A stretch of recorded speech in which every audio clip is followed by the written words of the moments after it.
Welcome to The Homeless Conservative, a show about principled politics for exhausted citizens. I am Blake Fisher, and I'm a political junkie so that you don't necessarily have to be.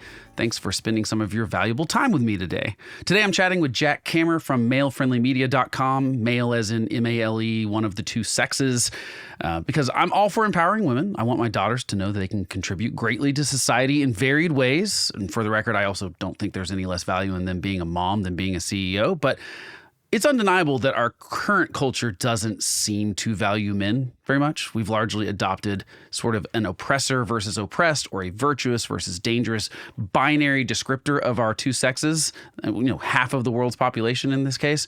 And as an adult male, maybe I don't care what the culture says. I can ignore it in certain ways. But I think what we project onto boys specifically and young men is problematic.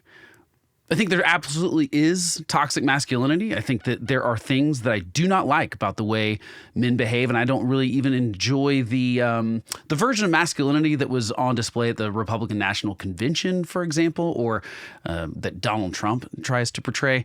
That's not necessarily something that I think is good, but I think there is good masculinity, and a lot of what we've defined as toxic masculinity is just good masculinity. These are things that are worth talking about, I think.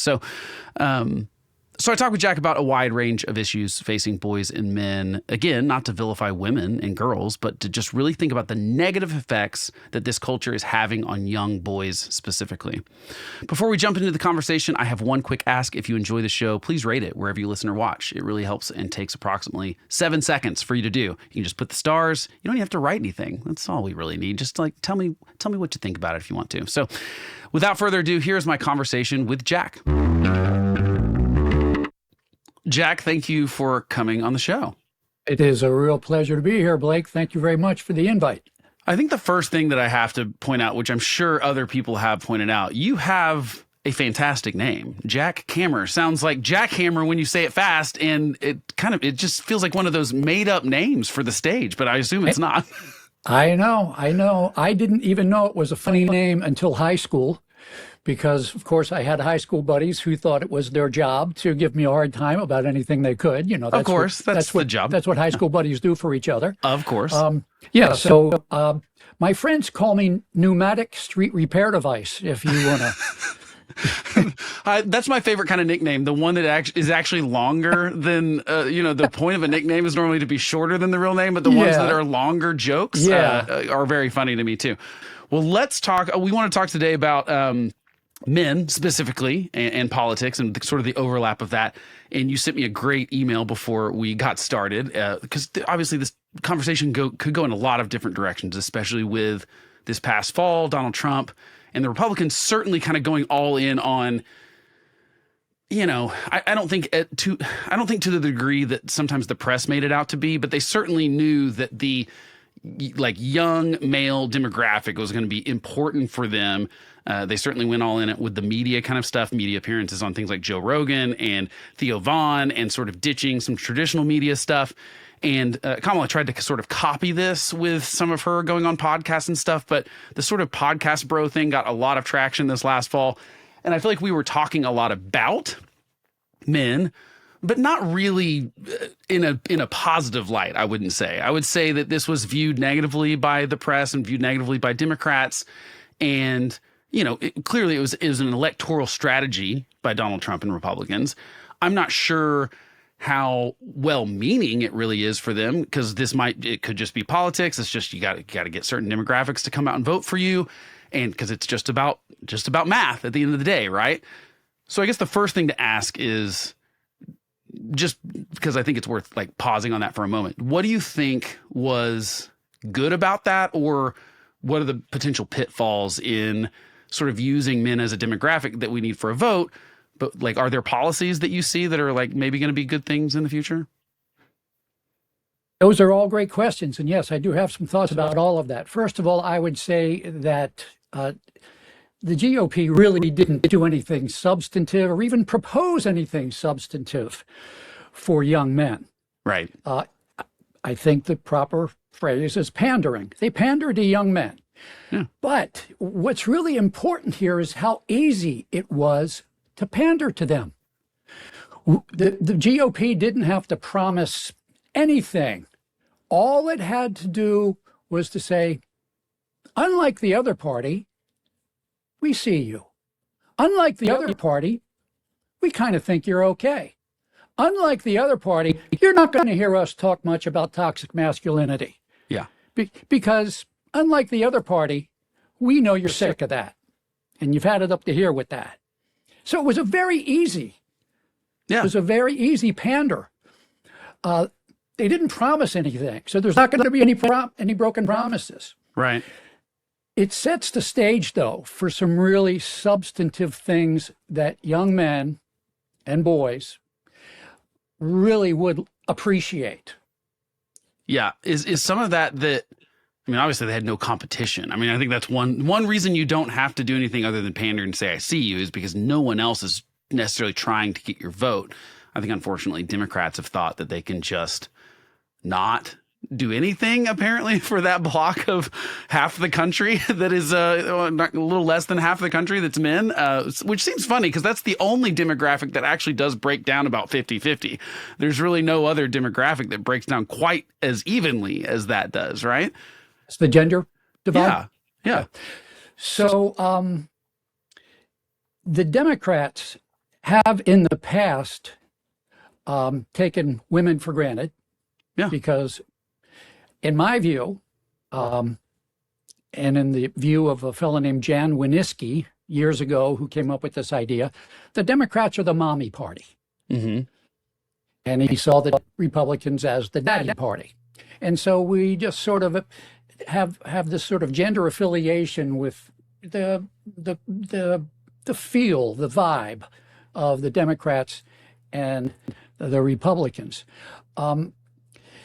I think that, yes, perhaps I wasn't aware of what you just said, but it makes sense what you just said, that the Democrats usually get the women and the Republicans usually get the men.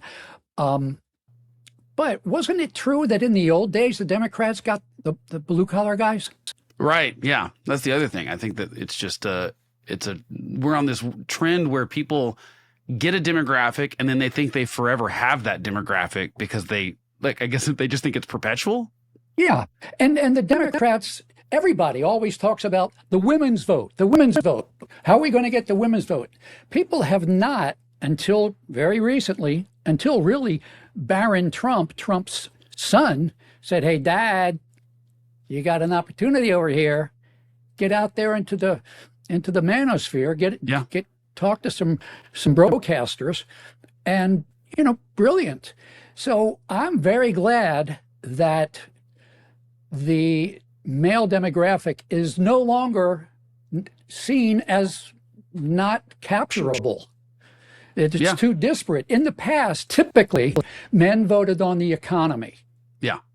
Because men's primary focus, because of traditional gender roles, is make the money. Yeah. It's time to make the money.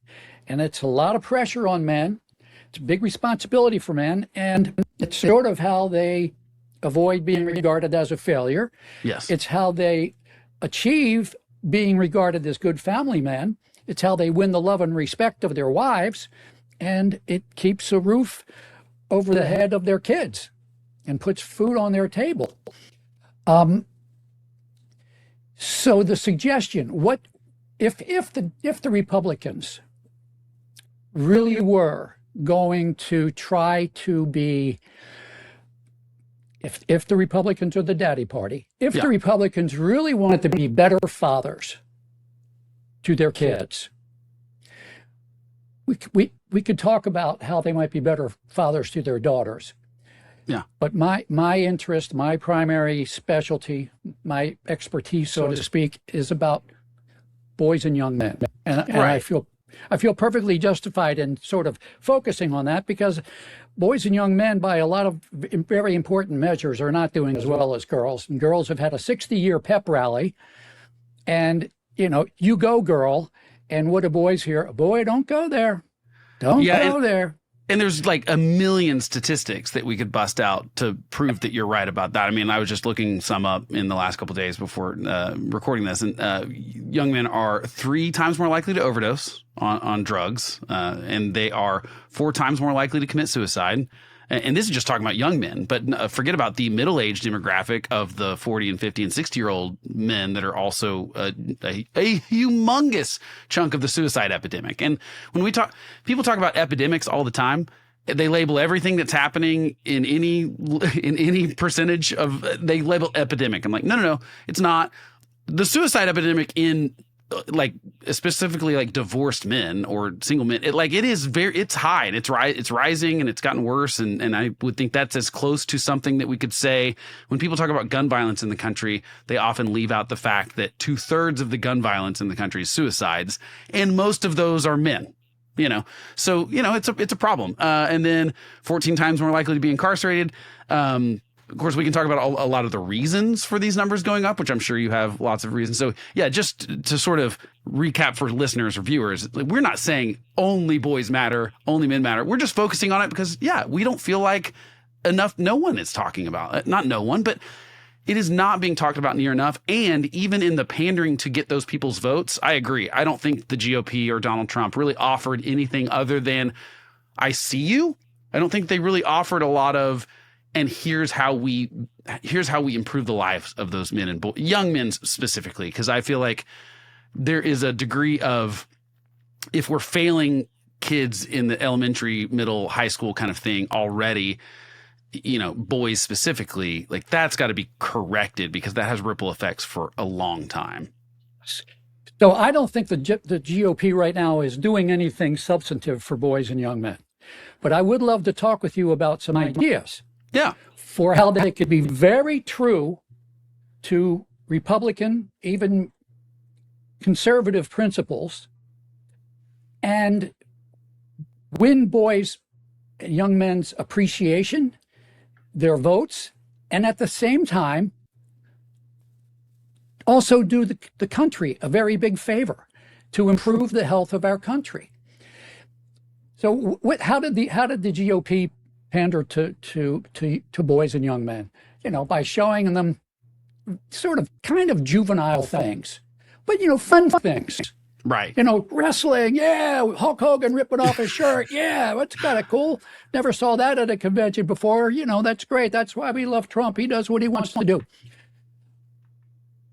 More substantive things that I think young men would appreciate very much is someone to help them understand, help them maybe even reverse, maybe even optimize the problem that makes them feel inferior to girls and young women.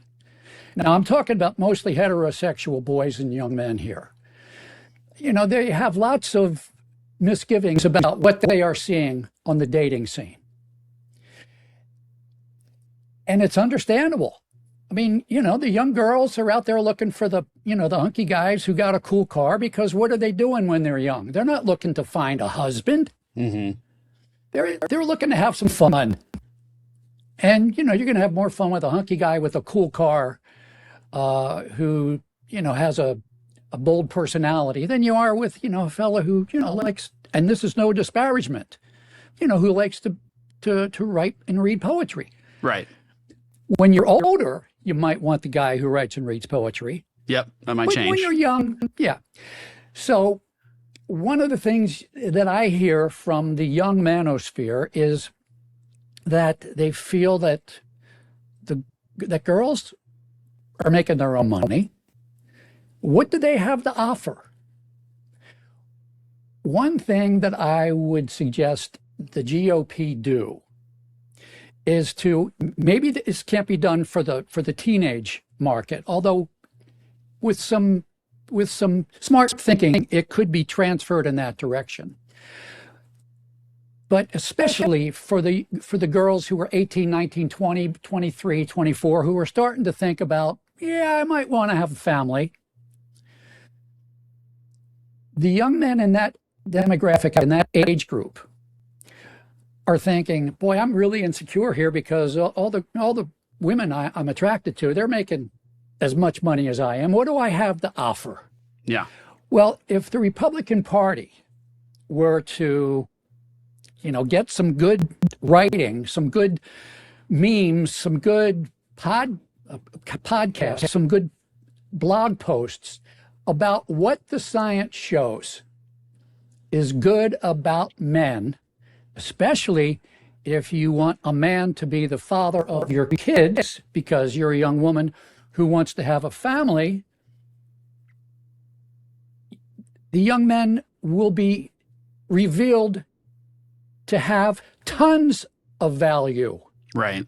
Other than how much money they make. And it could just be messaging. I think that's what, I mean, talk about something that doesn't get talked about. A lot of those statistics that we rattled off just a second ago are largely dependent on the fact that a lot of these kids, including the boys, obviously, are growing up in single parent households, most of the time with a mom, not with a single dad, most of the time, just statistically. And it's, I would say, scientifically proven that that is more detrimental to boys to not have. I mean, I think it's bad for any kid to not have a father or a mother. I think the data shows pretty confidently I say that like 2-parent households are better in all performance kind of things, in all metrics, in graduation rates, in earnings, in the percentage that they go to college, in percentage drops that they don't go to jail. All these kind of things go down if you have a mom and a dad in the house growing up. And it even shows that that's even statistically significant if the parents do divorce, but they still spend time with both parents like equally and stuff. Not as well as if they're together, but because there's all sorts of other factors that come in. They're more likely to be abused by a potential spouse of their divorced parents and stuff like that. So the point is, we're not talking enough about how those divorces and those single parent households are. It's not that I am begrudging the single mom that's trying to do that by herself. Like, it's not her fault. Like, I'm not blaming her, but I am blaming the dad that's not around. That is who gets blamed for this kind of thing. And some of this is just messaging. It doesn't even have to be policy. You're right. It could be going on podcasts and saying, hey, you do have things to contribute. Here are the things that you have to contribute. Your life is not worthless, because you got to look at those suicide rates and know that is a crisis of identity and not feeling like you have anything to contribute, and or at least partially. The most common phrases on suicide notes, according to an Australian researcher, are, I feel so worthless, I feel so useless. Yeah. Now, you mentioned that you blame the father for not being around and you don't blame the mother. Well, I would like to put in a word for fathers who have, quote unquote, abandoned their kids when really they've been marched out of the house. Yes. Now, yeah, that does happen for sure. And yes. There are women who think their kids don't need any man, because we all know how men are. Men are clueless. Men can't multitask. Men are, think of all the negative stereotypes you want. They're all centered around some aspect of who needs men. Yeah. Who needs men? Yeah. And 70% of divorces are now triggered by women, or at least start. So I mean that's what I'm hearing. And I have more experience with being a kid that grew up in the 90s. I have more experience with the dad that checked out kind of thing. Okay. Just not me personally. My parents are together and stuff, but like I have with my friend groups and stuff like that. And that was more common the thing. It felt like back then. It was a little bit before we got into this. I can do everything myself without a guy. Let me offer a little story I remember from my childhood. I felt bad as a little boy whenever I heard my mother talking about one of her friends getting a divorce. And I remember feeling bad that it was always the man's fault, until I grew a little older, had a little more experience with, the dynamics of intergender relationships. And I realized, well, of course we're hearing that it's the woman's fault, because it's only the women who are talking about the reasons for the divorce. Right. Yeah. The men are like, it ain't nobody else's business what went on between me and my wife, and I'm not talking about it. She can talk about it if she wants, but I'm a man of honor, and I'm not going there. If I'm going to get blamed, fine. but I'm not gonna blame her, even if she's blaming me. Also, you know the playwright or the screenwriter Nora Ephron? Okay. She was married to Carl Bernstein of Watergate fame, right? Mm-hmm. I'm pretty sure it was Bernstein. I don't think it was Woodward. I think it was Bernstein. And she wrote a book about that divorce. And she said, well, she wrote that somebody asked her, why are you always talking about this? And she said, because if I tell the story, I control the version that gets told. Yeah, well, I mean, there's truth in that, I guess. We really need to dig a little deeper than the cultural stereotype that whenever there's a divorce, it's always the man's fault. I don't think that's true, and I think there's lots of situations where the man just allows himself to be painted in a bad way because he feels like that's the manly, honorable thing to do, and he doesn't want to besmirch the mother of his children. Yep. Men have a lot more respect for the mothers of their children than, generally speaking, mothers have respect for the fathers of their children. Well, I think that's a cultural problem too that we've had for a really long time. It's like, tell me how many dads on TV shows aren't the butt of every joke. Yeah, well, they didn't used to be. They didn't used to be. And it's very interesting to ponder. And I think I certainly have a theory. I even think I have a plausible theory about, where did all that come from? And what's the purpose of that? How does that further the interests and the desires of the culture to see men portrayed as buffoons? Who does that benefit?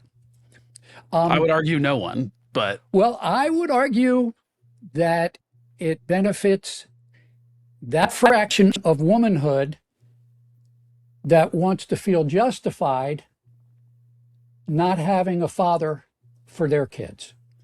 I think you're right, except that I don't think it actually does that. No, it doesn't. That might be the motivation behind it, but it doesn't actually do it. Like it's looking for a pat on the back for something that it's not really like it's.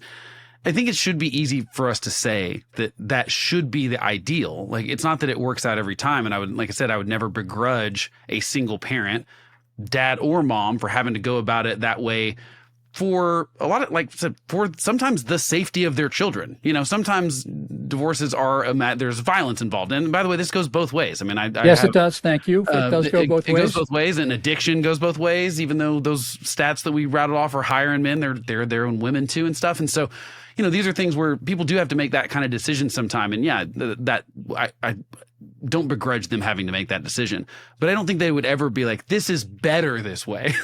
Like it's better to try to go at it alone. It's the worse you can make men look, the more stereotypes, the more anti-male stereotypes you can pump into the culture and into your thinking and into your friends' thinking and into your cohorts' thinking. The more you can make men look bad, the easier it is for you to justify not involving one of those things, those guys, those males, in the lives of your children. Who needs him? He's more trouble than he's worth. He's no good. So I think there is definitely a payoff for some people in the short term. They will recognize many times they will recognize that, he's getting to be 14 now, and she too. The girls also need their fathers. They do. Yeah, absolutely. It was really great being the only parent, when the kids were cute little toddlers. But now that they're, teenagers and doing the puberty thing and, going out on their own, boy, I think they really could have benefited from having a dad. Well, yeah. Plus, it just warps our entire view of. Well, it warps our entire view of all these things, of those roles, of the gender roles. It certainly warps. Yeah, it certainly warps the view of boys. Yeah, who grow up in a milieu where adult men are sort of, who cares? Yeah. So not valued, not respected. Yeah. So what's the message to them? Right, exactly. What's the message to the future version of them? If men are not we don't need a man to help, raise you, then what is the message you're saying for them with their future kids? Are they also? So that's where I think that the problem is, that what we've done is we've oversimplified everything. We've said, here are some bad things that men do, therefore all men are bad, or vice versa, pick it. That's what we're doing with everything now. We say, this is a group of people, and here's a trait that some people, and we're just going to blindly attach that to everyone. Well, like I said, 50% of people born in the world, we're going to say, are one way because they're men, and we're going to do that to some degree with women too, although it does feel like that has flipped. You're right. It's now when girls can do anything.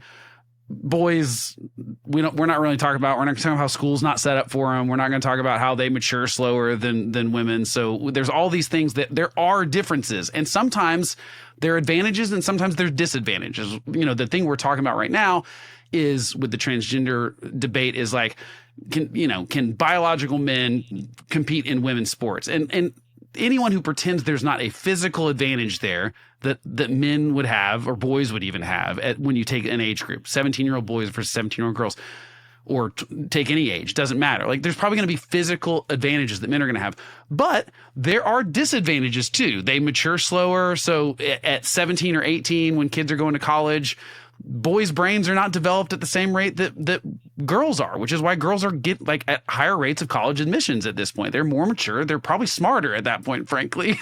There are some of these things that they're not good or bad. They're just facts, and I think we have to deal within those honestly, or we'll never be able to actually benefit anyone. Is that fair to say? Sure, it's fair to say, because you're only scratching the surface of these hugely complex issues. Right. I want to throw in another factor. Yes, boys have a harder time sitting still in third grade. And I still do, but yeah. And so girls sort of seem like they're more suited for learning.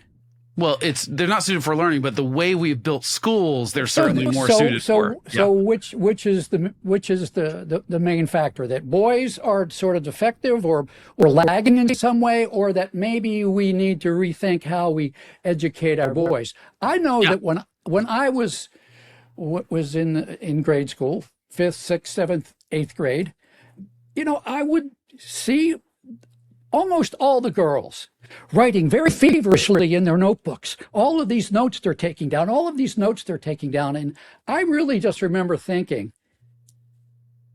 are they even listening? Right. Are they even thinking about what's being said? Or are they just copying down? And it's what's in those notes that's going to be tested on. Mm-hmm.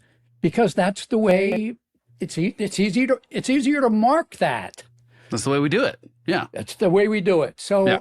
I know that I was much more interested in listening to the teacher and trying to figure out, that kind of makes sense. Oh, that's interesting. But regardless of whether it was math or history or science, I just don't buy the idea that because girls are, much more cooperative and nice and can sit still, that they are ready for learning. Look, in mathematics, a mathematician, a PhD mathematician, is considered old at the age of 28. Mm-hmm. No, really and truly. Yeah. That's true. Because when his brain is young and plastic, that's when he can really come up with some cool new stuff. Yeah. And so if we take our boys when their brains are really going wild and are very plastic and have lots of energy and lots of ideas, admittedly, hard for the teacher to keep order in her classroom, or his classroom, preferably, or at least as good as. It's harder to deal with boys often, but that doesn't mean that they aren't ready to learn. Right. They just want to learn in a different way. Exactly. Yeah. That's what I would say. So, all right, look. Yeah. So I'm hoping we can talk about what could the Republicans do. Yeah, I think we should. That is really substantive. That would not only help them show young boys and young men that we see you, but also we understand the problems you're facing, Yeah. the insecurities you're dealing with. I'm going to play a clip for you. Yeah. This clip is directed toward the idea that boys are muddled, they are confused, they are insecure, they're afraid, they're apprehensive about the whole enterprise of it being sort of their primary traditional role to make money.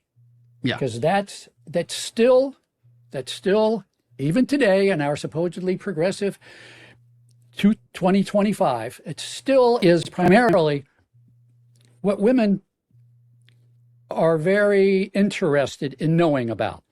Yes. What's the man's EP? What's his EP? His EP is his earning potential. Mm-hmm. Okay. If I were the I don't know, the universal dad in the daddy party, helping to set policy and the vibe and the whole set of priorities for my kids with me as the dad, and I interact with my kids through politics and the daddy party, I would like to assure my kid, my boy especially, that I know he has a question. And his question is, so I know I need to make a lot of money, but if I'm not good at that, am I worthless? The question there is, do people make money because they have relationships, or do they have relationships because they have money?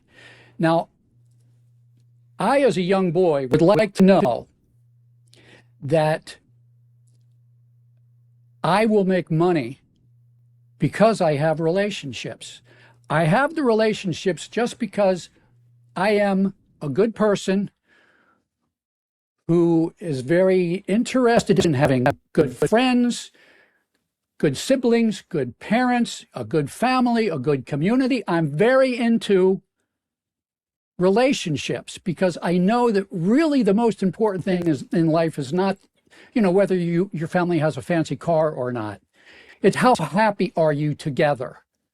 Right. And I would like to know that even if it turns out that I am not a good whatever, even if it turns out that I am not a good insurance salesman or lawyer or ditch digger, whatever it is, even though I'm not going to be good at making money, will I still be loved?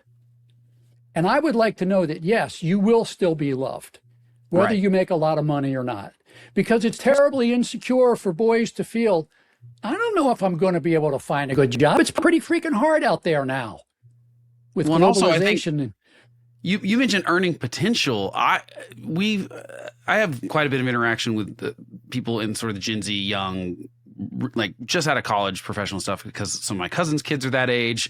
My wife specifically works with that age at our church. And so, we interact with these people a lot. And some of the ones that are not already married, didn't have boyfriends or, that sort of potential. When you're asking them like to list the things that they're looking for, they're almost all, first of all, just completely unrealistic. It's like, well, he's got to be 6'2" at least, and he's got to make at least $200,000 a year, and it's like this list of stuff that's like, okay, no 22-year-old is going to have those things, and the very few that are, frankly, are going to have their pick. They can pick whatever they want. If they meet those criteria, they're probably like, what are you bringing to that? And what I've noticed is that all the people that I know that are old and rich were not so when they got married. I think so the earning potential is one thing, but I don't even see it being earning potential. I see, what are you earning right now as being a prerequisite for if you're worth getting in a relationship with. And frankly, that should not be the basis of any relationship, because guess what? It can come, it can go, and so what I've noticed is all the people that are old and married to rich, guys, they married them when they were not rich. They were poor. They might have been, their business was starting. They might have been broke, not just like not doing okay. So we've put way too much of an emphasis, I feel like, on, Agree. oh, you've got to go do this. But then again, is that the only thing we're saying there's value in? To me, that just says, that screams at boys, you got to beware of someone that's looking for that, which that might not even be like, that might not be the case. But if you think that's the only thing you have to offer, if you don't have it to offer, you're going to think you're worthless. If you do, you're going to be suspect of everyone that comes around you because that's the only thing they're after. I just think it's such a bad idea. So the pressure is on young boys because girls are making their own money. Young women are making their own money. And look, you just said something that could get you called a misogynist. Oh, I'm sure. This is not surprising to me. You dared to suggest that there are some women who are really only out for money in their dating. Yeah. And you know what? You know what? I've talked to them. Yeah. To me, the greatest source or cause of misogyny right now is overusing the word misogyny. I agree. Because if I could call you a misogynist for observing something that might very well be largely true, or at least significantly true, and you get yelled at and you get suppressed, you can't say that anymore, that doesn't solve the problem. I agree. It only drives the problem underground, and problems that go underground, they don't go away. They just get bigger until they grow and cause havoc. So look, I want to play this little audio clip. Go for it. Now, we've been talking about, you and I are white guys, probably middle class, upper middle class white guys. I want to play this little piece of audio, and let's observe how it would also apply very nicely, and I think it's even intended to apply to men at the bottom of the heap. Yeah. And they really would appreciate what's the message behind this if we, as the good daddy Republican Party, were to help them maximize the implications of what's being said here. Now, I'm going to play a little audio. It only runs, I think, 40. Yeah. This is going to be 1:42. Yeah. The person we're going to be hearing is Charles Donovan. He is the president of the Charlotte Lozier Institute, which is a pro-life organization, conservative. This was from a 2014 panel at the Heritage Foundation. So far, we've said nothing to cause the Freedom Caucus in Congress to go, running for the hills, or to think that right. this is squarely in even MAGA territory. Well, except it's pre-2016, so nothing Republicans did pre-2016 is good. I don't know if you've heard this, Jack. This is what I've been told. Well, we can show them through this thread that there really were some pretty good principles involved in traditional pre-MAGA Republicanism. Yeah. Okay. All right. So here we go. From the Heritage Foundation, Charles Donovan. I think there's the whole question of motivation for work as well. And I believe theologically and socially in the value of work and nobility of labor and the need for a drug-free workplace. I walked past a construction site this morning. The first thing you see is a ladder leading down to a 20-foot pit, and next to it is a sign this is a drug-free workplace. Sort of self-explanatory. But I do think for the vast majority of people, certainly in the era of the 1950s to 1970s, low tax, high employment, booming economic growth, a Democratic president cutting taxes, family formation through the roof, at least post-war. The motivation for work, while it's noble to make a good jet engine for GE, if you go there, it was noble to make good soap at Procter & Gamble in Cincinnati, where I grew up. Most of the people who went to work because of what happened at 6 o'clock at night. They brought home a paycheck to a spouse, to a family, And they viewed their lives and their work lives as serving these almost higher goods, maybe higher goods, of family, of church, of community. And I think when a community lacks this kind of broad resilience, and obviously we have communities in the country where the single motherhood or the out-of-wedlock birth rate is 70% plus, the question of what are you working for becomes, I think, a pretty subtle one of inspiration and motivation. Because while we do noble things at work, I think the tradition for most people is what I get to this is my other life, what I bring home to it. And I think that those deficits there tie culture directly to economic opportunity. Okay, so I have some comments about that. Do you want to say anything about that? What do you think? No, you go. You go first. That's fine. I mean, I have thoughts too. Yeah. Okay, so to me, what he's saying is almost self-evident. I used to be a parole and probation agent in central Baltimore. I was a trainer for National Fatherhood Initiative, teaching correctional systems around the country how to run the Inside Out Dad program for incarcerated fathers. And it's very clear to me, I don't think there are any studies on it. There aren't any studies to the contrary as far as I know. But it seems a very plausible hypothesis to me that when you're dealing with a man who doesn't have any money and you want to try to keep him from going back to jail or from going to jail in the first place or from dealing drugs and ruining his community, the way you do that is by making sure he knows that he is not worthless, even if he has no money. Yeah. And the idea, the bottom line idea here is the paradox.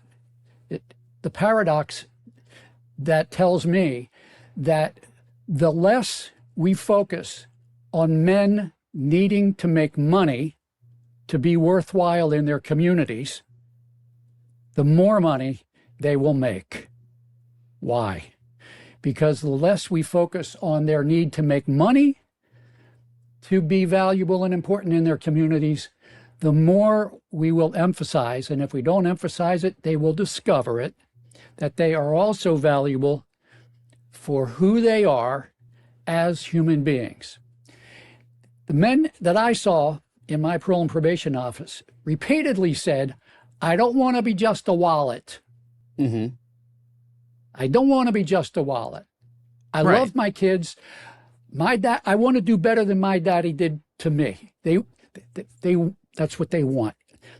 And the Republican Party that recognizes the mistake that we've been making for eons, that if he's not making any money and he's a man, he ain't no good. That's a huge mistake, especially affects the men at the bottom of the money earning pyramid, because it's hard for them to make money with their lousy schooling in the lousy public schools.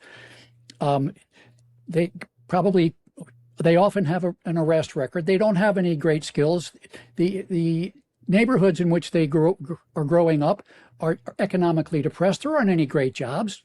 Well, and jobs are a specific problem because 50 years ago, essentially being an able-bodied man could get you a lot of different jobs.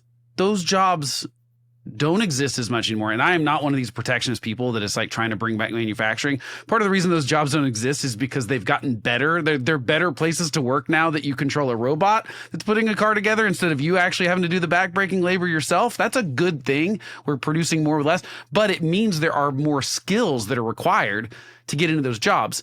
And so it's one of those really catch-22 things. It's like, this is good for us overall. It's actually good for the workers. It's good for men.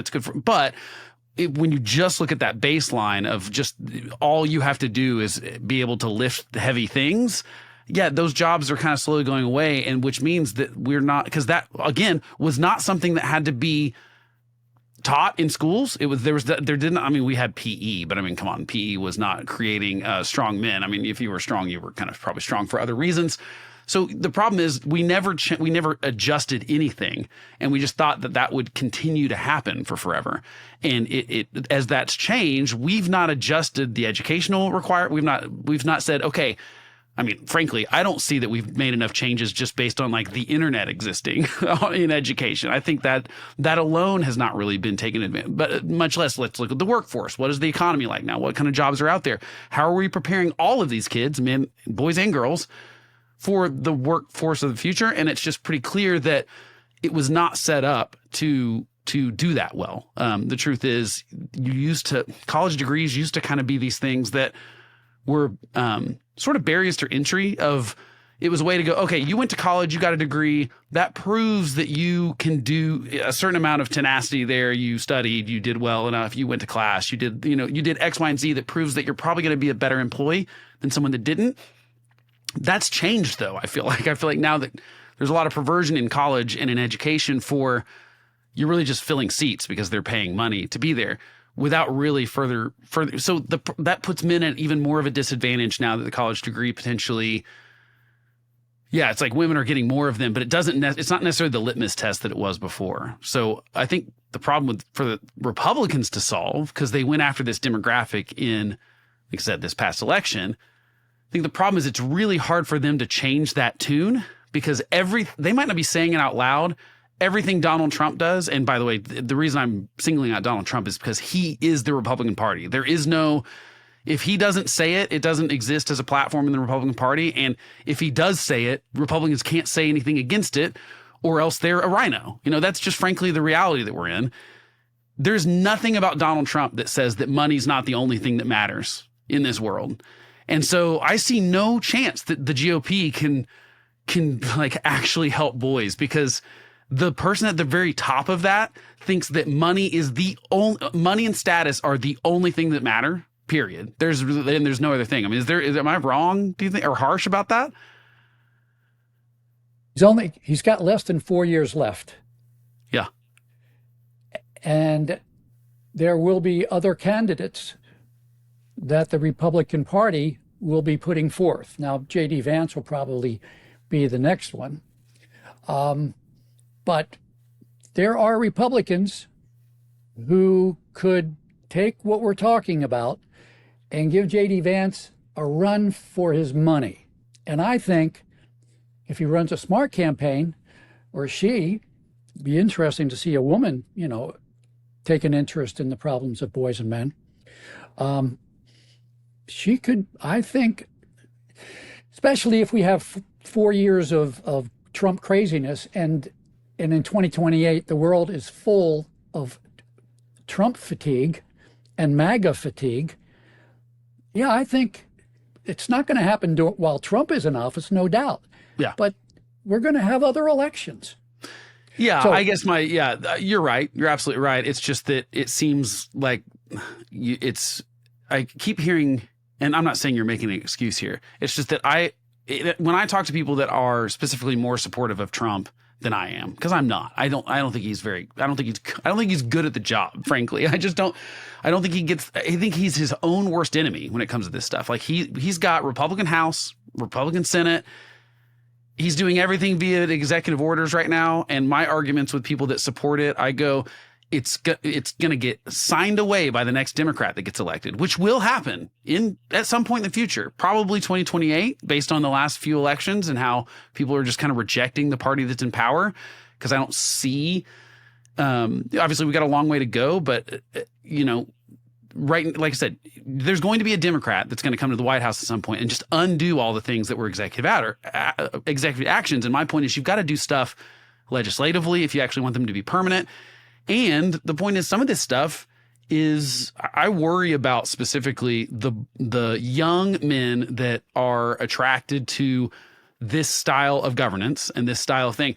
I don't think are going to be a lot better off in a few years. And so it's almost to their own detriment in some ways, because I feel like when you're talking about high school age kids, for example, that's only a 4-year window. So those kids are going to be out of high school by the time we say that theoretically the GOP could do anything that would resemble a coherent strategy for how to talk to boys or how to like make boys feel more or change education or whatever. But it's almost like I think you and I are kind of resigning to well, that's not going to happen in this next 4 years for sure. So it's just interesting that they kind of needed those people to win, but then probably won't do anything to really help them for 4 years. Yeah. And so what I'm suggesting is ways for the Republican Party to stay true to its principles and help and win the election, the next election, and put forth policies that actually help people who really need it and who therefore help the whole nation.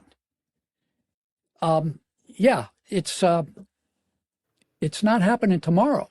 Do you think there are policies specifically, or do you think it's more of a conversation, like a national conversation that happens? I think what the answer is to that is to look at how easy it was for the Republicans to get mail votes in 2024. Look, men would really, and young men especially, would really like just hearing that somebody is thinking about their problems in a thoughtful way and not just having Hulk Hogan in to rip off his shirt. Yeah, because it felt performative to me. Like, sure. Because I'm a man, obviously, but like Kid Rock and Hulk Hogan and all that stuff felt like, I mean, pandering. It is probably the best word, but it felt like, okay, you're doing all this stuff and you're trying to make it seem like we're but what's the real change here? And also, is that really our male role models? It's got to be Kid Rock and Hulk Hogan and. No, it does not. And that's exactly the point. We're talking about the daddy party with a healthy, loving dad. Now, in that email I sent you, maybe you didn't get to this word, but when I worked for National Fatherhood Initiative, NFI had a really great word that attempts to capture either the or one of the main ingredients that fathers contribute more to their kids than mothers do. And it's why one of the reasons kids need fathers as well as mothers. I want the Republican Party and the figurative father that the Republican Party represents for the nation. I want the Republican Party to demonstrate firmth. What's firmth? Yes, please define it for us. It's a combination of firmness and warmth. Yeah. Firmness with craziness, and firmness and punishment, and firmness and derision and being demeaning to somebody is not as good as, hey, you screwed up, I'm going to be firm with you. Or I asked you to do this and you didn't do it, so I'm going to be firm with you. But it's not because you're worthless. It's not because you're horrible. It's because you're young and I'm your dad and I'm going to help you not be young in a few years. Yeah. Firmth. I like it. Okay. I want you to hear Kyle Pruitt from the Yale Child Study Center. This very much goes along with this important message that we deliver to ourselves so that we're confident about our value as men and as paternal figures, but also to young men who are reading books like The End of Men, Who Needs Men, Are Men Even Necessary, Hillary Clinton saying the future is female. No, that's stupid. Don't even listen to it. And if they don't understand it now, they surely soon will. This is Kyle Pruitt from the Yale Child Study Center. This is a clip from a documentary film called The Evolution of Dad, which was created by the documentarian Dana Glazer, Glazer, in 2010. This runs 41 seconds. All right. If you want to reduce gang membership, teen pregnancy, dropping out of school, abuse and neglect of children, and substance abuse, you can do it by engaging fathers early and often in the lives of their children. We know this from the science. We know it makes sense. It's not easy, but it absolutely works. And our failure to connect the dots here with what we know is a huge unfinished problem. And our children absolutely deserve for us to stop fooling around and fix this. So the Republicans like to talk about family values. What's the weakest part of the family right now? The father. Well, yeah, it's the father. I mean, the father. Yeah. The father. Okay. A Republican principle, family values. You really believe in it? We got some work to do on behalf of fathers and fatherhood and paternal nurturance. Why do you think they haven't, Donald Trump notwithstanding, why do you think that the family values seem to be focused on maybe everything but that? I mean, I feel like we're not really, like, you know, I don't expect that the Republican Party is going to like outlaw divorce. I don't think that's going to be a thing that they're going to do or something. It doesn't even seem that most of this stuff you can do legislatively. Like I said, this seems more like a conversation. Teddy Roosevelt did a good job with the bully pulpit, didn't he? Yes, exactly. Yeah. Yes. So it doesn't have to be legislative. No. Yeah. But our leaders should be able to lead just with the content of their character, what they believe, what their values are. We're talking values, family values. We need fathers. And the value that fathers contribute to families to really have a devotion to family values. Why do I think the Republicans don't pay attention to this? One, they're afraid of losing women, even more than they have. Number two, because it's touchy-feely. It's all this nurturant stuff.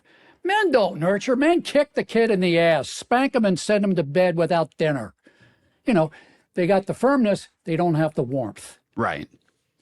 Do they really think they'll lose women, though, in the sense that, first of all, they gained in, I think, every demographic other than white women. I think that's the only demographic that Donald Trump didn't make gains in 2024 from 2020, as far as race, gender, class, all sorts of other things, basically tick to the right on this election.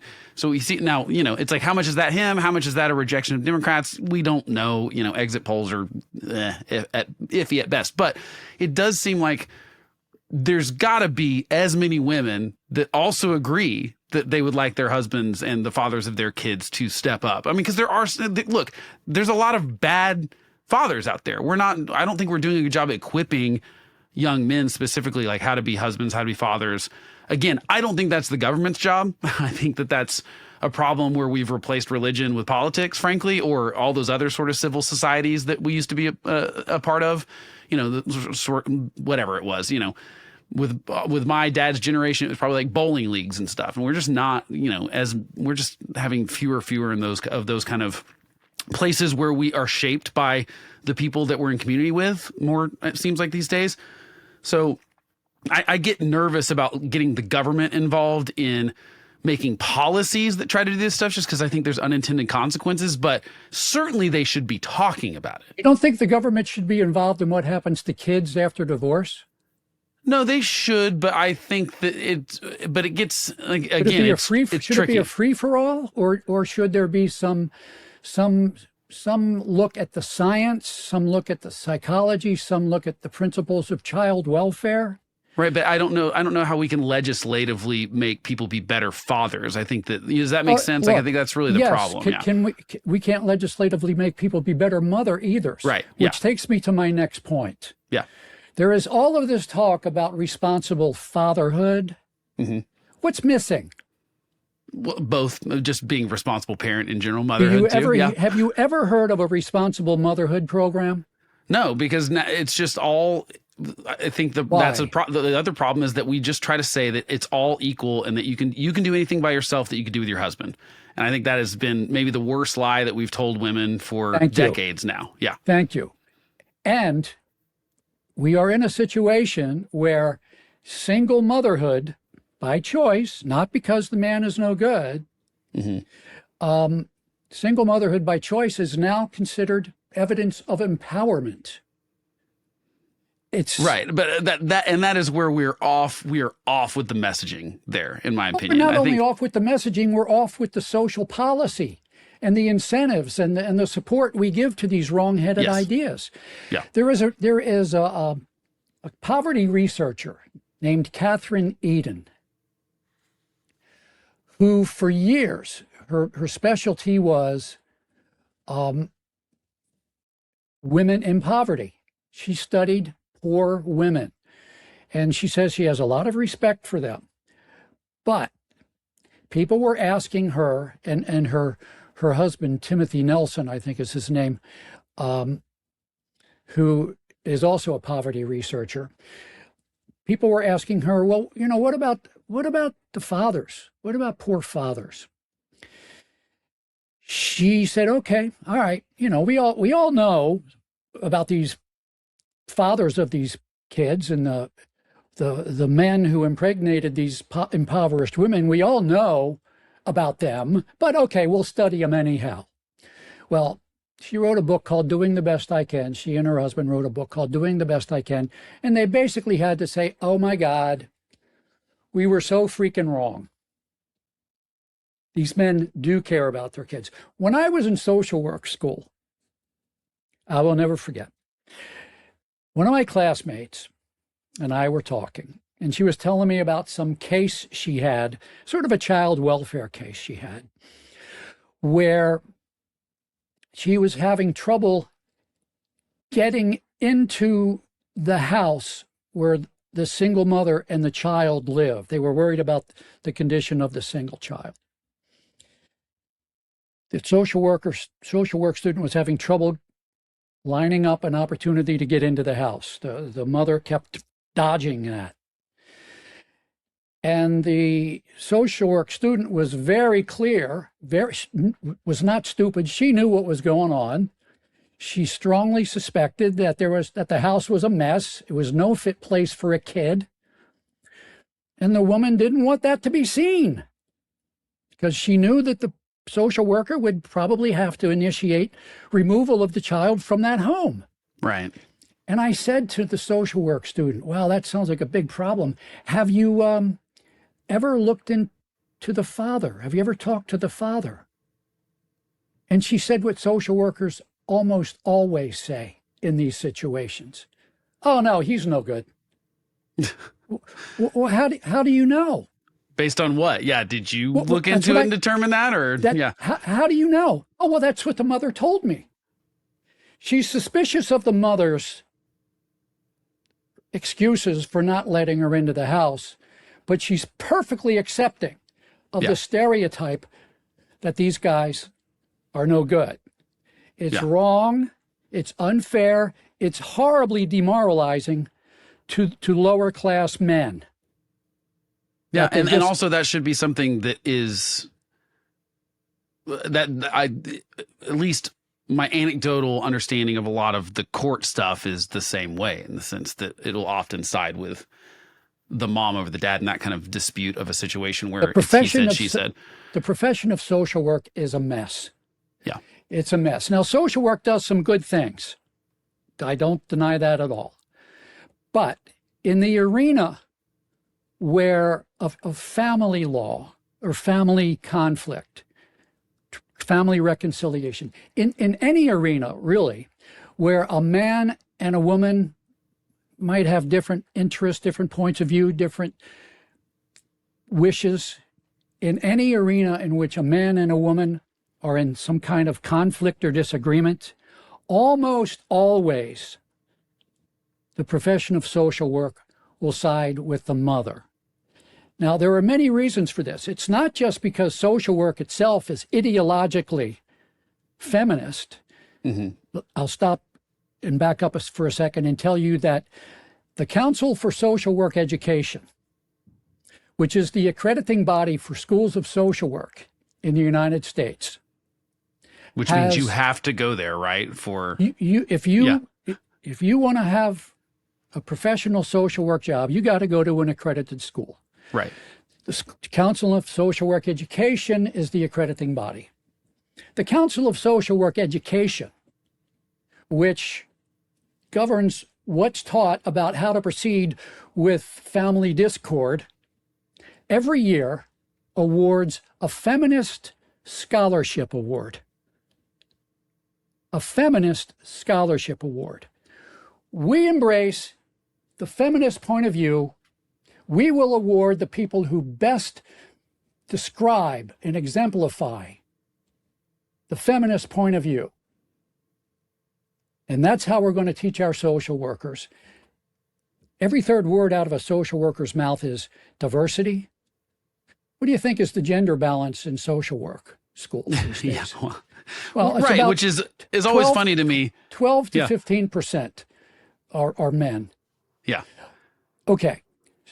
Another reason why social work is a basket case when it comes to situations involving both men and women in some sort of disagreement or conflict is that I can show you a study. It's only one study I know of, but I don't know of any study that contradicts it, that found that women exhibit 4.5 times more in-group bias than men do. So if you have a profession that is, 6 times more female than male, and that female body of workers in social work is 4.5 times more biased toward women than male social workers are biased toward men. It sounds like a recipe for disaster. It is a recipe for disaster. Yeah. We need, how much of that, do you have any inkling? I mean, this is literally me just having no idea. How much of that is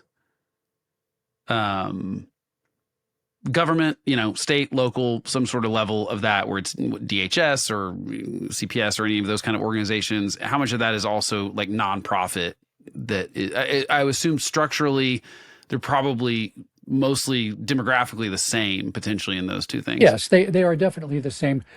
Probably the most significant portion of social work type activities in America are centered around domestic violence.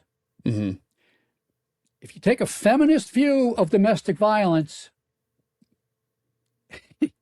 you're not going to do a very good job with dealing with domestic violence. For one thing, you're going to ignore men who are victims of domestic violence, mm-hmm. who very much exist. The science is pretty clear that although a punch to the mouth of a man by a man toward a woman is probably going to do more damage than the punch to the mouth of a woman to a man, probably, although physically, for sure. Yeah. There are some very big women out there who are not stupid, and even small women can use weapons. They can use the element of surprise. They count on the fact that the man is going to have playing in his head when he's being smacked around by his wife. Never hit a woman, never hit a woman, never hit a woman. Plus, the domestic violence machinery has done a good job of training police officers that you haul away the biggest person. Mm-hmm. That's who you take away. I don't want to talk just about domestic violence, but domestic violence is a very big part of the employment of social workers. Mm-hmm. And it's a very big part of what demoralizes men. When I was a parole and probation agent, it was pretty common. It was well known in the community that if you're a woman and your man is on parole and probation, you got him by the short hairs. Mm-hmm. Because if he does not do exactly what you tell him to do, he's going back to jail. Hello, Mr. Kammer. Or you can call, yeah. Hello, Mr. Kammer. Hi, how you doing? Yep, Joseph just smacked me around. Bye. I went to my supervisor as a parole and probation agent, and I said, this guy's doing good. I think he's really trying. No sign that he's been getting back into trouble. He really indicates that he's taken great care of the kid. And it might be because he was taking better care of the kid than the mother was. And again, she doesn't want to be eased out of the situation with the kid given to him. Yeah. So I say to my boss, I don't believe this. I don't believe this is true. What do you want me to do? And he said, the words he said are, in the interest of public safety, violate him. Write up the warrant that he violated the judge's conditions of probation. The judge will sign a warrant for his arrest to go back to jail. He said, the words he said was, in the interest of public safety. What he really meant was, because I will be crucified if I tell you to trust your judgment and work with this fellow and try to help him stay out of jail and not lose his job, and you turn out to be wrong. I don't want to take the chance. Right. We are not taking any chances here. The public uproar about violent men and innocent women who never do anything wrong is so out of balance that there is no chance that it will be seen as a reasonable decision for you to say, I don't, in my judgment, this is not true. Which is where we're not judging things by the situation or the evidence. We're judging it based on the gender of the person that made the claim or the gender of the person that the claim's against, right? Which is no different discrimination than if we did it by race or any other way. Like, it would not be okay. Exactly. So it would be helpful if the Republican Party, in a nice way, with firmth, said to women, look, men are not perfect, but they're great. Can we get you to acknowledge that women are great, but not perfect? And they would have to say, yeah, we'll have to acknowledge that. You elaborate a little more into, what are some of the things that women do sometimes that are not good. You bring them to the point where they will acknowledge that either they or a lot of their girlfriends, purposefully want to have a husband by this guy, and this guy. So I get 3 kids. Each of them only gets 1 in my house. So each of them only has 1/3 of as much authority in this house as I do. So I'm the queen. I'm the CEO of this little corporation called my family. I'm the monarch here. You know any women who do that? Oh, yeah, I know people who do that. So then we say, well, what if we talked about why that's not good? Right. And just acknowledge it. At least talk about it, right? Here's Catherine Eden, the poverty researcher, after she has done some research into what's going on with men, how they want to help, how they want to be part of their kids' lives. Let's see, this was October 23rd of 2013, and this was Catherine Eden speaking on a webinar by the National Fatherhood Leadership Group. We really need to send a message to single moms that dads are important. You would think that would be one audience we wouldn't have to convince because they're with their children every day. But I think I spent my entire early career studying single moms and have tremendous respect for them. But there is a view that I can do it on my own and I don't really need a father around. I'm kind of sufficient as a parent. Or I can swap daddies and I can bring my new partner in. He can play the father role. So I do think we need to really work harder to convince mothers of the importance of father's role and give mothers some of the messages of the research that the Rons have been sharing with us today. There is a need for responsible motherhood programs. Yeah. And they can be done nicely without blaming. I mean, I think responsible fatherhood programs have been pretty heavy on the blame and the shame. We don't have to do that. We certainly don't have to do it with mothers.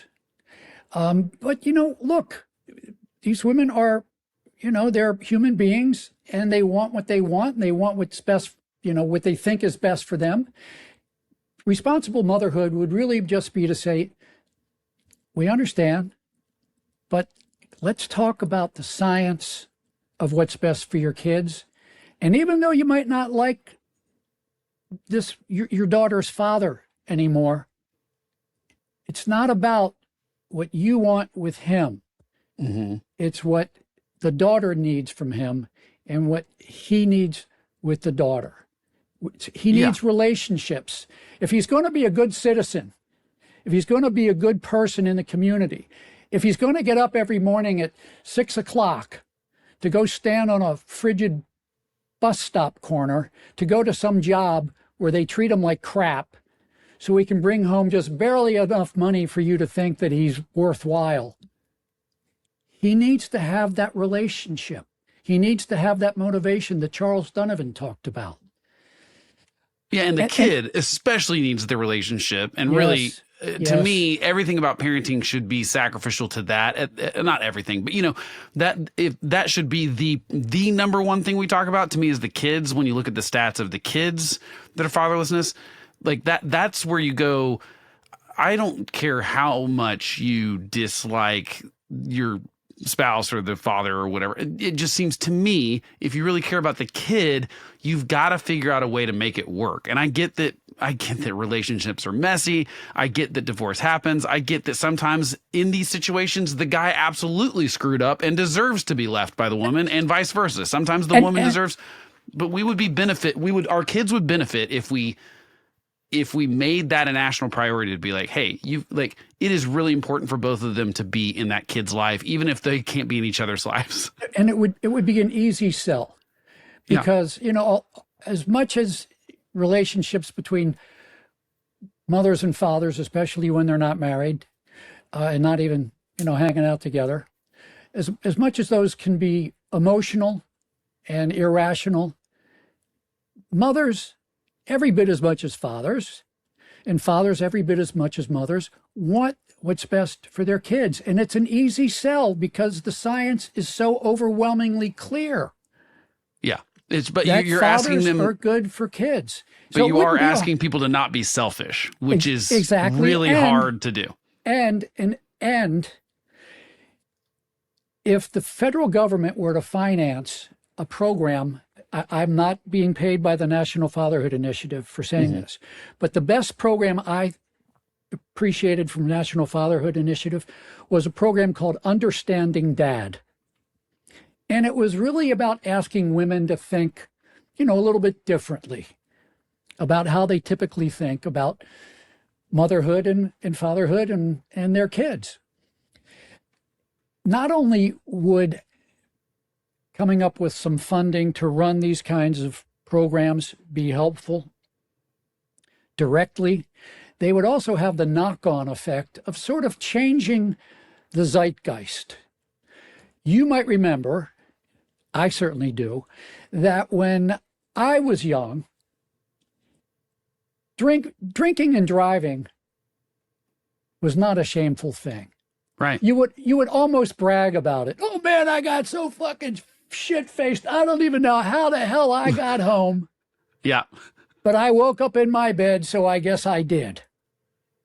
Right? What did we do to change that horrible thought that was rampant in the community? Not by virtue of government. How did we change it? We changed it by embracing a program called Mothers Against Drunk Driving and programs called Designated Drivers. By programs that funded taxi cabs. If you were too drunk to drive home, we got you covered. Call this number. We'll get you a cab. I don't know. Was government involved in any of them? I don't know. Probably. Maybe a little bit. It's giving some money, but not legislatively necessarily. Yeah, because it's about changing minds. And the philanthropies are very heavily implicated in all of this too, because they ain't giving a whole lot of money to the social issues of men and boys. It's still girls, girls, girls, because the professional feminists, who are by and large professional fundraisers, right, are very good at saying, while there has been much progress made, there is still much more work that needs to be done for women and girls. Because you can't ever say mission accomplished, because then you don't have a job anymore. That goes with all of this kind of stuff. You really can't ever solve the problem, whether it's homelessness or, pick it. There's really no social thing that anyone's going to pack up shop. They're either going to have to pivot. I mean, you look at, any of them. ACLU used to be about, now the First Amendment is kind of like, pretty secure. All of a sudden they're like, well, we gotta branch out, It's, it doesn't work very, very well for them to be like mission accomplished. So look, nothing that we've talked about here is anti-Republican. No. Might not be in the MAGA wheelhouse because we haven't talked about swamps, although I did talk about what is very swamp-like, which to me is the field of social work in the ways in which it deals with men and women in disagreement. That's very swamp-like. The Council on Social Work Education seems swamp-like to me. But we're not talking about draining a swamp here the way MAGA is. We're talking about things that are really happening on the ground. They're very much in comportment with our family values. It's not all about wokeness. And the Democrats could very much say, the Republicans could very much say, yeah, we had a really terrible marriage. Me and and Demi over there. We had a terrible marriage. We hated each other. We didn't trust each other. We didn't respect each other. We didn't listen to each other. And, I sort of, opened up my thinking to some new ideas about FERMF, for instance. And I really was having a horrible time with Demi over there. But we started seeing eye to eye a lot more. We still don't agree on much of anything, but at least we can tolerate conversations with each other about these issues. Things got a lot better when Demi stopped talking about, XYZ, whatever can be identified as the most harmful thing that the Democrats do. Personally, I think that the most harmful thing that the Democrats do is to be owned and operated by Big Pharma. Well, I think the biggest problem is that they have a bunch of people that know that someone put it as they don't preach what they practice. It's the opposite of the hypocrisy that a lot of people accuse people on the right of being, as like family values, and then they're cheating on their wife or whatever. It's the opposite. It's that they get married, they stay married, they raise kids, they educate them, but then they're saying, well, yeah, but you do whatever, you do whatever you want. Someone else calls it, what's the guy? He calls it, I can't remember what it is. Basically how it's like bespoke values where they can say they benefited from having parents that stayed together. They're like at Harvard. They're like, they benefit from their parents doing that thing. And then they're talking about how like, oh no, you're a woman. You don't need a man, blah, blah, blah, blah, blah. And then they're like, well, what are you going to do? Like, well, I'm going to get married, obviously. But it's like they're telling other people to do what they know doesn't work right. For the expense, I don't know, I guess for sounding like they're being inclusive or something. But they know that they actually have the right formula. They're just not sharing it. It's female empowerment. If a woman wants to have a child without a man, she's an empowered woman when she makes it happen. Mm-hmm. Because perhaps you don't, well, I'm sure you don't know this.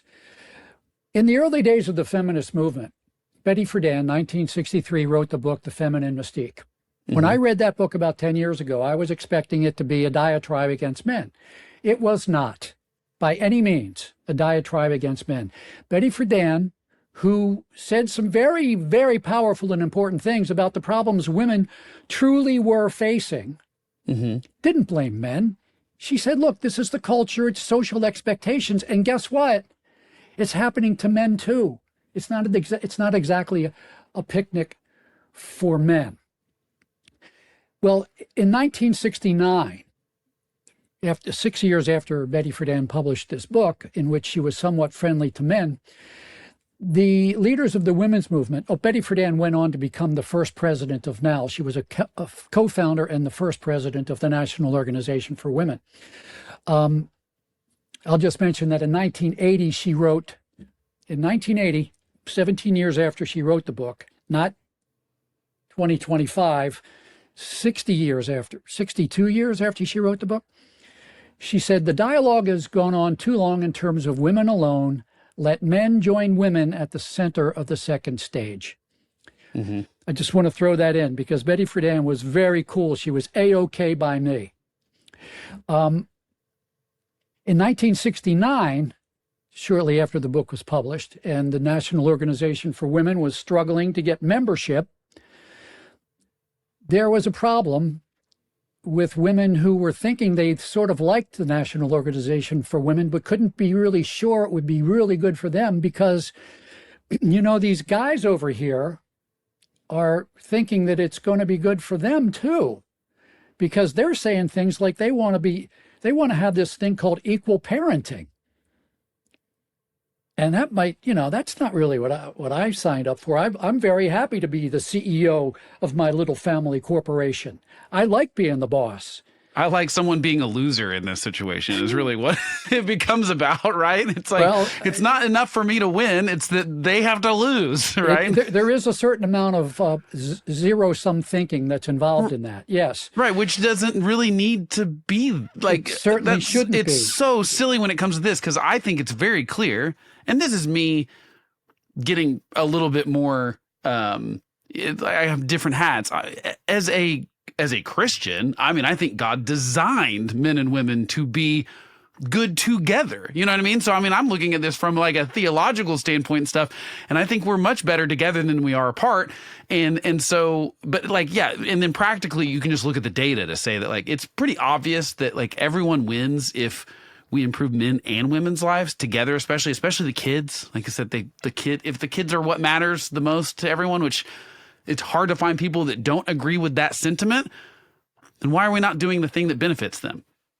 So the idea of zero-sum thinking is, I think, rife in the way feminism hits the ground, where the rubber meets the road. Feminism said from the beginning that nobody gives up power willingly, and they were pointing at men. And they weren't noticing the three fingers that they should have been paying attention to that were pointing back to them.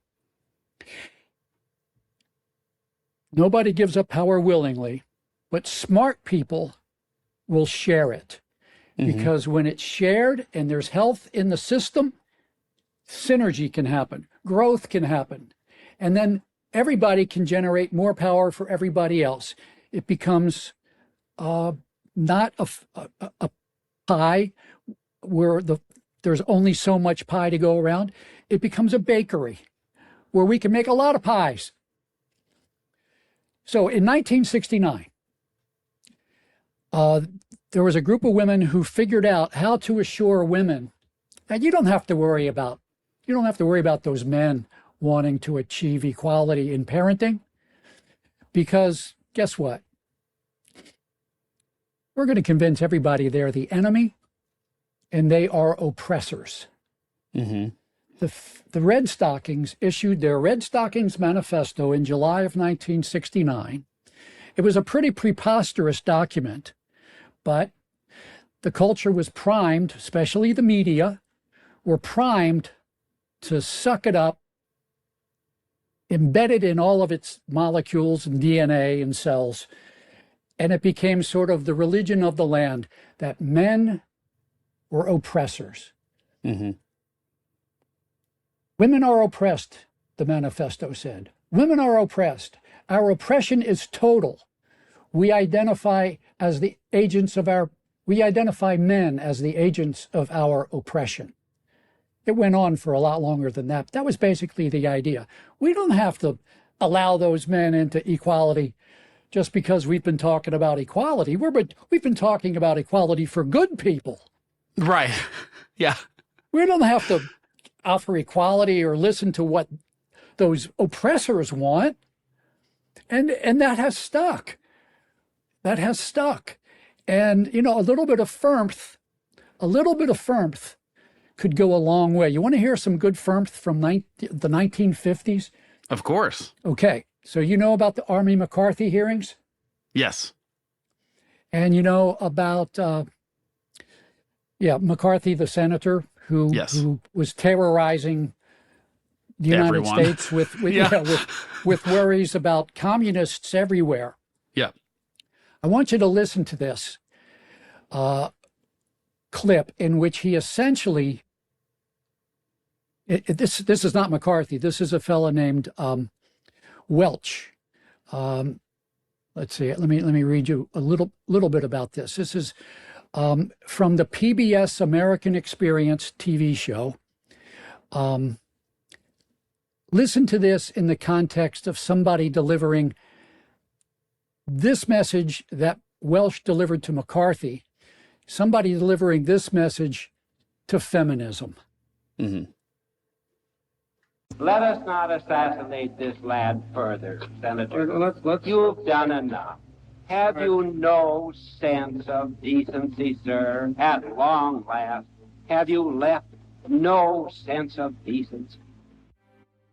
It was as if the entire country had been waiting for somebody to finally say this line, have you no sense of decency? I think that the Republicans with some firmth can say, feminism has done some good things. Lately, it's done a lot of bad things. And we want to try to replicate the good things that it did and apply them to the male population and what men want and need in terms of wider opportunities for their happiness and their careers and the fulfillment of their talents and the expression of their talents and not wasting their talents. We're going to do that for men too. And it's going to be better for everybody because we're not talking about zero-sum thinking. We're talking about sharing power, balancing power, having a healthy system, and we're going to create more happiness for everybody. I think that's a message that could resonate pretty well in 4 or maybe we need to wait 8 years. I think it could too. I just worry that, I mean, I don't know. I don't worry. I know that this version of the Republican Party can't do it in this 4 years because I just know that they don't have, because they don't, We know that. Yeah. We know that. And we just need to survive these 4 years. I think the problem that I see happening, and the reason I'm not terribly optimistic that that happens, is because I think they're doing a lot of damage to those boys in the meantime by trying to, by holding up and like really bad examples of what masculinity, what they believe masculinity is, because they think it's Hulk Hogan, they think it's Kid Rock, they think it's Donald Trump.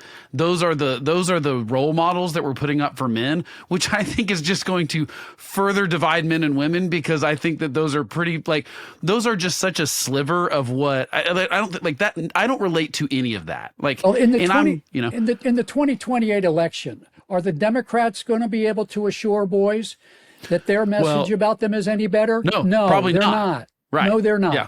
No, they're not. As a matter of fact, it's likely to be much worse because, again, if it is true, as I believe it is, that the Democratic Party is owned and operated by Big Pharma, they are not going to even want to talk about the problems of men and boys, because talking about the problems of men and boys puts the lie to the idea that it's a man's world and men have all the power and men are the oppressors. Yeah, although foolishly they do so at their own peril, because they're already not learning the lessons that people clearly didn't like that in November. But I think doesn't look like they're changing yet. There's a lot of cynicism amongst political strategists, right? Understandably, yeah. Yes. So, of course, they know it's not true, but the job is not to tell the truth. The job is to get people to vote for you. Right, but it does make me wonder why they're doubling down on the thing that didn't work. It makes no sense. It only makes sense in your theory that they are beholden to the really the whole identity politics thing, because it's gender and it's also race, and it's everything has to be someone's an oppressor or oppressed. Like that's how they divide everyone up.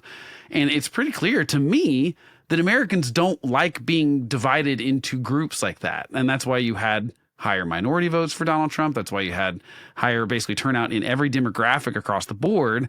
I think it's because people were like, quit trying to tell me I can't do the thing because of the color of my skin, or because I'm a woman, or because I'm a man, or whatever. But it looks like the Democrats, as of now, according to their election of the new DNC chair and leadership, that they're doubling down on the only reason Kamala lost was sexism and racism, which I do not believe. And I think that it clearly shows that that's not the case. But you're right, doubling down. I saw a panel right after the election, which included a Democratic female strategist. And she was asked the question, why didn't men vote for Kamala Harris? No. Why did men and young men vote for Trump? I think that was the way it was phrased. Why did they vote for Trump? The answer, off the top of her head, without a moment's thought, just absolutely reflexively, it was top of mind, top of her rationale, her thinking, because they hate women. Mm-hmm. Because they hate women. Now, it's true that most Americans don't like all this polarization stuff. Yeah. But if polarization can be a strategy, there can be a small number of very influential people who stoke it. Now, when Obama became president, he established the White House Council for Women and Girls. The White House Council for Women and Girls. And of course, he also established at the same time, he didn't establish a White House Council for men and boys. Ran for 8 years. Trump got in, he said, we ain't doing this. Biden got in, he reestablished it, but he changed its name. It's the White House Gender Policy Council. Mm-hmm. Which was interested in virtually everybody, every gender category except heterosexual males. Right. It's the only group of people that's not mentioned on the DNC's current website and throughout the last campaign. They mentioned every other demographic, but not men. Who do you serve? Who do we serve? It mentioned everybody but men. It's women. It's people of color. It's disabled people. It's like everything except never did it mention men or boys in the entire thing. It's just funny. If the Democrats don't change, and the Republicans do. Yeah, but I think there's a big if on that it's too. A big if. Well, we're looking 4 or 8 years into the future. Of course, there's a big if, but we can sort of guide what's going to happen. It's very likely that in 4 years or 8 years, whoever the Democratic candidate is going to be, unless he's really enlightened about the need to start paying attention to boys and men in meaningful ways, they're probably going to be pigeonholed or pinned or forced to promise that if they're elected, they will reestablish the much needed and highly productive White House Council for Women and Girls, even if you go back to the old name of the Gender Policy Council. The White House Gender Policy Council. Maybe they'll change. And if they do change, if the Democrats really did change and stop being the mommy party owned and operated by Big Fema, I might go back to being a Democrat, because the primary reason I could not stand the Democratic Party anymore was because they are owned and operated by Big Fema. And even when you look at it in the sense of, some people call the mommy and daddy sort of party based on, even just sort of the roles within Congress traditionally, in the sense that Republicans were generally claimed to try to be fiscally responsible, kind of like, you got to make hard choices sometimes. We got to pick between one or the other. We can't, like, you kind of have to have someone that says no sometimes.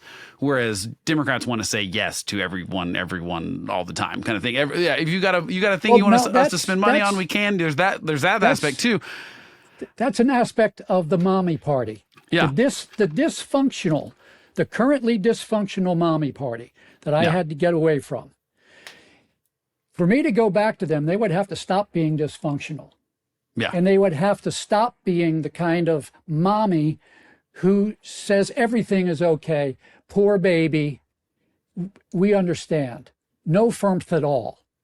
Well, I would love to see this FERMP thing take some hold, especially in the Republican Party, which seems to think masculinity is all about just Hulk Hogan, Kid Rock, yelling at people, fireworks, America, explosions. Yeah, it's just that stuff. It's none of the stuff where it's like, be responsible, like be a good dad, be fiscally responsible, be economic, I would love to see some of those things come into either party, frankly. So here's to hoping that I hope you're right and I'm wrong. I'm just maybe a little more skeptical than you are. Jack, tell us where people can find your stuff, because obviously we want people to pay attention to your work. Hey, thank you. Just real quickly, one thing. Yeah. Your skepticism is needed. Your skepticism is needed, because your skepticism is going to cause you to think about, well, how do we get them to do what I don't think that they're going to do? What would it take to get them to? Who is there who's on the fringes of MAGA who might listen to this, who might accept this idea and carry it towards the center of MAGA? Because it's really not a break. It's not a rift. It's a highway. There's a connection here. We just need to travel it. So okay. So my website is malefriendlymedia.com. All one word, malefriendlymedia, no hyphen. Malefriendlymedia.com. That's where I have most of my stuff. Perfect. I will have that in the show notes for listeners and watchers. They can check that. I'll also, Jack, if you can send me any links to any of those like clips or full talks or things like that, I'll also put those in the show notes so that people can go hear the full comments from any of those that they found interesting. And Jack, I really appreciate you coming on, and I'll hopefully have you back sometime, especially as maybe we get into some of these potential policies that maybe the Trump administration will do as they roll back some of this stuff in the federal government. Hopefully we'll have some sort of reason to come on and say, hey, let's actually talk about this specific thing that they're trying to do. And maybe there will be things like that we can talk about. We can hope. We can hope. Thanks a lot, Jack. Thank you. You take care. Thanks again to Jack for coming on. You can find Jack at malefriendlymedia.com. MALE, not talking about the U.S. Postal Service, not MAIL. Malefriendlymedia.com. You can also find links to the various things we talked about and articles referenced in the conversation in the show notes or the description below. And that is going to do it for me on this episode. So thank you for joining. Thanks for spending some of your time. Again, if you can do one thing for me, rate the podcast. That really helps me out a lot. If you can do a second thing for me, go to social media on YouTube or Instagram and share a short piece of content with a friend you think might enjoy it. The algorithm doesn't love content that's not full of outrage and fear. That gets rewarded a lot more because it gets more eyeballs. And so I'm trying not to do that. So word of mouth is really the way that this is going to grow. And so I really appreciate you doing so if you choose to. Thanks a lot. I will catch you next time.